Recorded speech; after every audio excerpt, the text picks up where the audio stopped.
चलिए कैसे आप सब लोग, welcome back to my channel. और मैं जा रही हूँ संस्कार। तो आज का व्लॉग स्टार्ट करती हूँ मैं जिस्पर से। और आज का सफ़र रहेगा हमारा जिस्पर से पदुम की ओर। और हम निकल पड़े हैं सुबह 9 बजे जिस्पर से। और रास्ते में हमें मिलता है दाचा चेक पोस्ट, जहाँ हमें अपनी गाड़ी एंट्री करानी होती है और कितने पीपल है ये भी एंट्री करानी होती है। और ये जो विलेज है ये है छिक्का। इसके 1 किलोमीटर के बाद आता है रारिक। ये जो 2 विलेज है छिक्का और रारिक, ये लाहौल के लास्ट विलेज है। काफ़ी किलोमीटर तय करने के बाद हम पहुंचते टॉप में, जिसका नाम है शिंकुला टॉप। और इसकी हाइट है 16,580 फीट।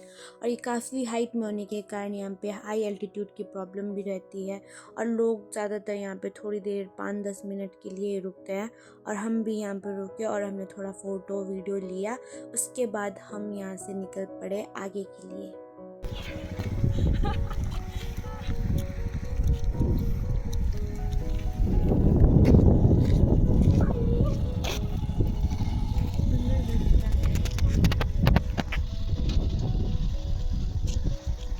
जैसे ही हम शिंकुला टॉप से नीचे उतरते हैं ना, तो आपका जंस्कर वैली स्टार्ट हो जाता है। तो शिंकुला टॉप से गोनबो रंगजुन तक आपका लगभग आधा से पौना घंटा लगता है वहाँ गोनबो रंगजुन पहुँचने के लिए। तो गोनबो का मतलब होता है नेम एंड रंगजुन का मतलब होता है प्रकृति से मिला। तो ये जो पहाड़ है ना, तो ये प्रकृति से मिला हुआ है। और इसमें आपको ना बुद्ध भगवान और शिव जी का वो ऐसे पत्थर में छाप दिखेगा, पर वीडियो में इतना पता नहीं लगता, पर आप जब सामने से देखेंगे तो आपको दिखेगा। और यहाँ पे काफ़ी सारे कैंप और शॉप्स पे निकले हैं, तो आप यहाँ पे एक नाइट का स्टे भी कर सकते हैं। हमने यहाँ पे टी ब्रेक लिया था, क्योंकि इसके बाद हमारा जो नेक्स्ट स्टॉप होना था वो होना था खंगसर में। इसके बीच में हमारा कोई स्टॉप नहीं था। और इसके बाद आपका आता है संस्कर का पहला विलेज, जिसका नाम है कारग्यक। और जैसे आपको जंस्कर के विलेज दिखेंगे, वहाँ आपको ग्रीनरी भी देखने को मिलेगा।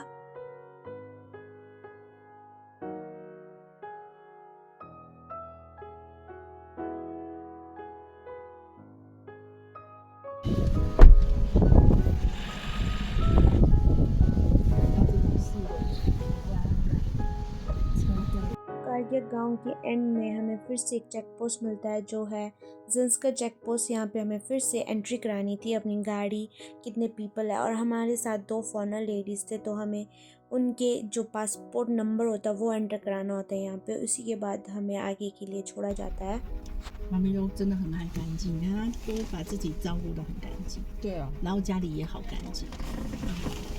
很多地方都有。क्या सुंदर लग रहा है। 敦煌不是看那个啊，敦煌是要去看那个，你说那个洞，那个对啊，对。तो खंगसर पहुंचने के बाद हमने गाड़ी एक्सचेंज की, क्योंकि हमारी गाड़ी डाउन होने के कारण आगे नहीं जा सकती थी। तो हमने वहां से कैंपर लिया। उसके बाद आगे का सफ़र हमने कैंपर में पूरा किया।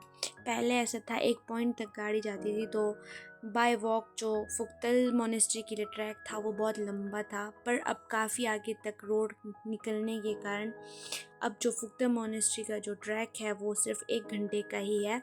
और यहाँ पे हमने अपनी गाड़ी पार्क की। उसके बाद हमने आगे का ट्रैक स्टार्ट किया।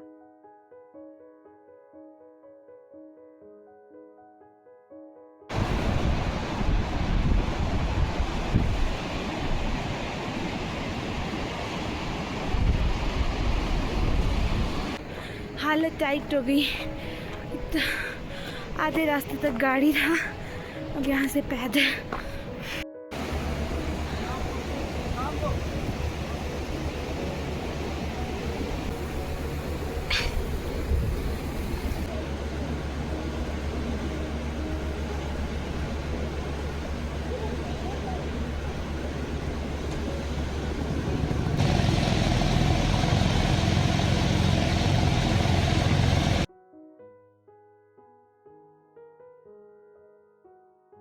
ये है नया ब्रिज और ये है पुराना ब्रिज। पहले लोग उसका इस्तेमाल करते थे रिवर क्रॉसिंग करने के लिए, पर अब नया ब्रिज बनाया है लकड़ी का। और 1 घंटे का सफ़र पूरा करने के बाद फाइनली हम फुक्तर मोनेस्ट्री के गेट तक पहुंच गए। हमें लगा कि हम पहुंच गए हैं, पर आगे जाके देखा तो 15 मिनट का और सफ़र रहता है मोनेस्ट्री के लिए।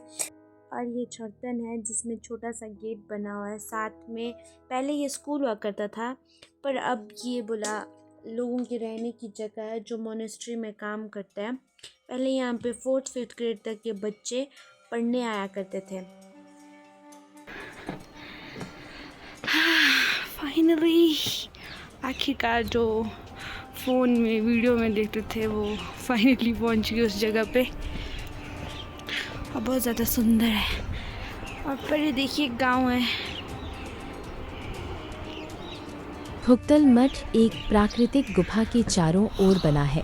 विद्वानों, अनुवादकों और भिक्षुओं ने यहाँ भ्रमण किया था। मठ का दूरस्थ स्थान उन भिक्षुओं के लिए आदर्श था जो शांति और एकांत में ध्यान की तलाश में थे, जिसके बारे में माना जाता है कि लगभग 550 वर्ष पहले अनेक ऋषियों, तिब्बती बौद्ध धर्म के गेलुग संप्रदाय के वर्तमान फुक्तल गोम्पा की स्थापना 15वीं शताब्दी के आरंभ में जेत सोंगखापा के एक शिष्य जंगसेन शेराप जंगपो ने की थी।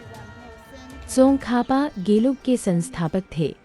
ऐसा माना जाता है कि महान विद्वान और अनुवादक पद्मसंभव और फकस्पा नेस्तान दुस्तान इसी गुफा में रहते थे, और महान नेता और अनुवादक लामा मारपा लोत्सावा भी इसी गुफा में रहते थे।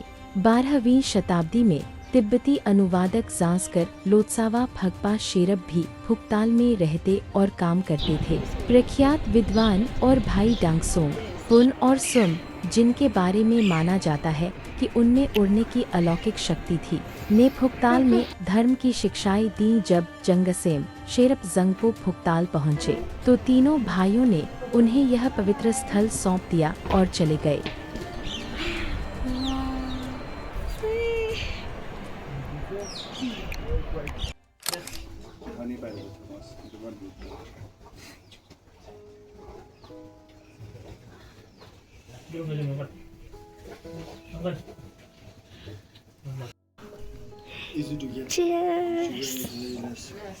वापस खंगसर पहुंच गए। उसके बाद हमने यहाँ पर रेस्ट किया और लंच किया।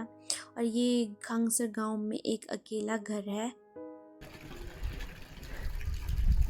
वीडियो थे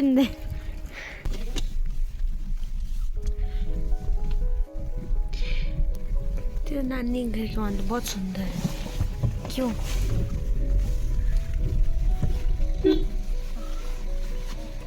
गुरु पद्मा संभव।